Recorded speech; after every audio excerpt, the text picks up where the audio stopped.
গভীর সমুদ্রে একটি সাবমেরিনে বসে সৌরভ ও কল্যাণী চোখ মেলে তাকিয়ে আছে জানালার বাইরে। চারপাশে নীল রঙের জলরাশি, তার মাঝে সাঁতার মেরাচ্ছে রং বেরঙের মাছ, বিশাল আকার কচ্ছপ এবং কিছু সামুদ্রিক প্রাণী। হঠাৎ একপাশে দেখা মিলল এক বিরাট অক্টোপাসের। সে যেন তার হাত বাড়িয়ে তাদের কাছে ডাকছে। পাশ দিয়ে ধীরে ধীরে ঘুরে বেড়াচ্ছে কিছু হাঙরও। সৌরভ একটু থমথমে, কিন্তু কল্যাণীর চোখে যেন নতুন জগৎ খোঁজার উচ্ছ্বাস। সে সৌরভের হাত চেপে ধরে বলে, দেখেছো কচ্ছপটা কত মজার, আর ওই অক্টোপাসটা কি বিশাল! সৌরভ হেসে মাথা নেড়ে বলে, এই মেরিন লাইফটা কতটা সুন্দর আর মোহময়, এখানে না আসলে বুঝতেই পারতাম না। তারা বসে আছে সাবমারিনের এক নরম কেবিনে। ভেতরে আলোটা একটু মৃদু, জানালার বাইরে আলো ও ছায়ার খেলা চলছে।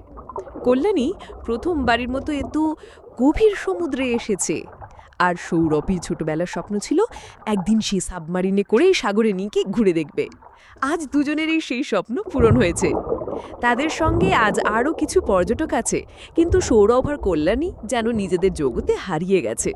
জলের নিচের এই রঙিন রাজ্যে কিছুক্ষণ কাটিয়ে তারা নতুন করে অনুভব করল প্রকৃতির অপরূপ সৌন্দর্য আর একে অপরের প্রতি ভালোবাসার গভীরতা।